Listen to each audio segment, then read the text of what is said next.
유전자 분석을 했습니다. 현대인의 유전자에는 호모사피엔스뿐만 아니라 다른 고인류, 네안데르탈인과 데니소바인의 유전자도 있군요. 우리는 인류가 순수한 호모사피엔스라고 믿고 있지만 사실 완전한 호모사피엔스는 네안데르탈인과 접촉이 없었던 아프리카 사하라 사막 이남에 존재하는 일부 사람들 뿐입니다. 전 세계 대부분의 사람에게는 호모사피엔스 외에도 다른 초기 인류의 유전자가 함께 있다는 것을 자료를 통해서 알 수 있습니다. 이렇게 네안데르탈인의 흔적은 현재 인류와도 관계가 깊은데요.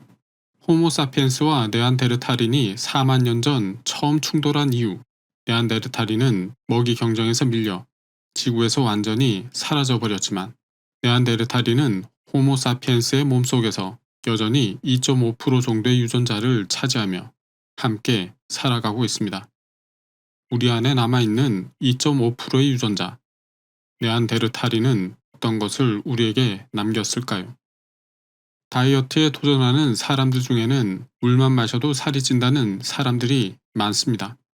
이런 말은 몸 구석구석에 지방이 잘 늘어난다는 의미로 사용되고 있죠.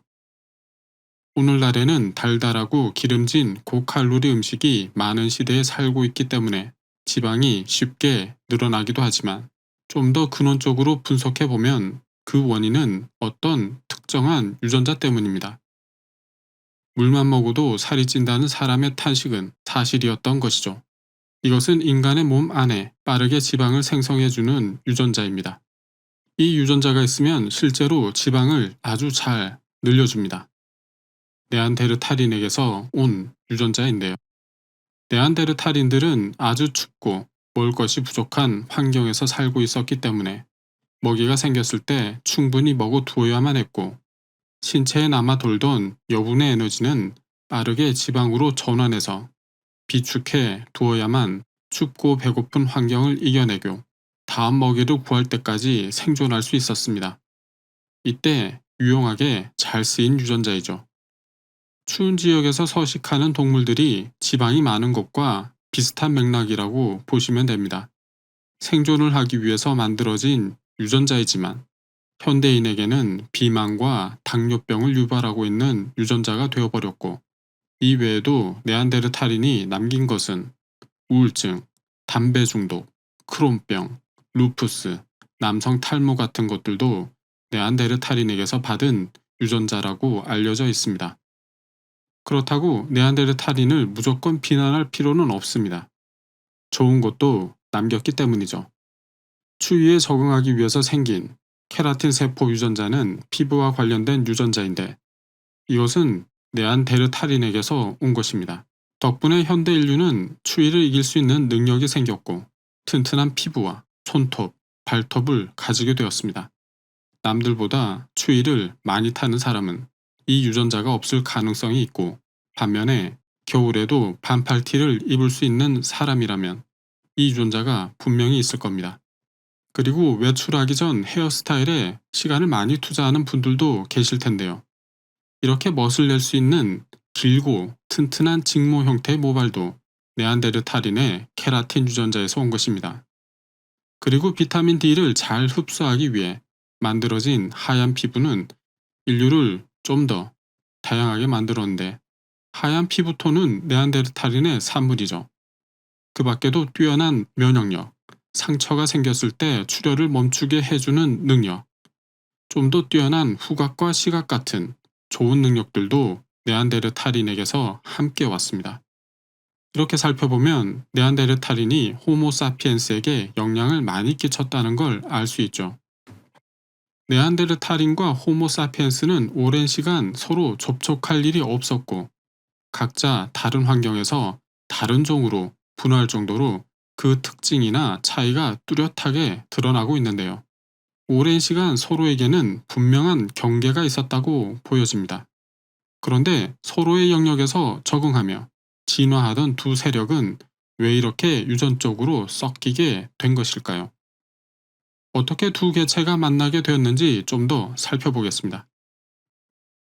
지구는 45억 7천만 년 전에 만들어졌습니다. 생명이 가득한 이 행성에는 오랜 시간 생명이 태어나고 진화하고 또 사라지기도 하면서 그 생명의 연결고리가 오늘날까지 이어지고 있습니다. 다행히도 말입니다. 왜냐하면 지구가 항상 평화로운 모습을 하고 있는 것은 아니기 때문이죠.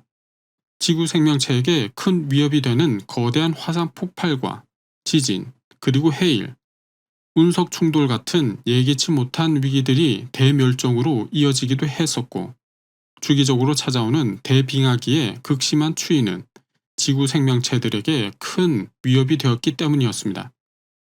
지구에는 5번의 큰 빙하기가 있었습니다. 가장 오래된 것부터 도나우 빙기, 권츠 빙기, 민델 빙기, 리스 빙기, 비름 빙기로 나누어 있죠. 빙하기의 중간중간에는 간빙기, 따뜻한 날이 있었는데 현재 우리는 비름 빙기 이후 따뜻한 간빙기 시대에 살고 있습니다. 따뜻하다 못해 세계 각지의 여름은 정말 무더워지고 있고 남극의 빙하가 녹고 그곳에서 풀들이 자라고 있는 인간이 만들어낸 살짝 두려운 기후변화의 시대에 살고 있죠. 여하튼 우리는 지구 전체의 시간으로 봤을 때 생명이 잘 자랄 수 있는 비교적 좋은 시기에 살고 있는 것입니다. 지구에 빙하기가 오면 모든 땅은 얼어버리고 식물들도 자라나기 힘든 척박한 환경이 되죠. 추위 자체도 위협적이지만 그로 인해 서서히 찾아오는 부족한 식량 문제는 생태계 전반에 영향을 미치게 됩니다. 많은 생명체들이 빙하기에 적응하지 못한 채 멸종하게 됩니다.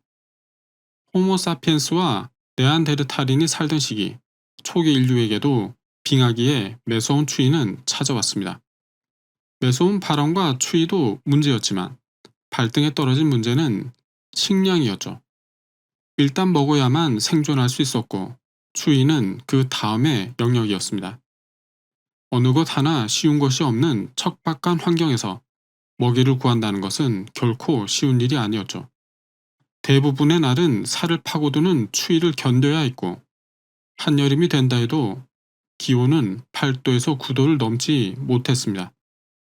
빙하기의 상황이 이렇다 보니 초기 인류는 한정된 공간에서 충분한 먹이를 구하기 어려웠고 생존을 위해 영역을 확장해야 했습니다.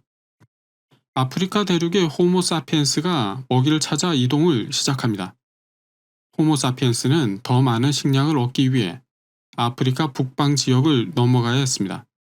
그런데 그곳에는 이미 옛날부터 호모사피엔스와는 다르게 진화한 네안데르탈인이 정착하고 있던 영역이었죠.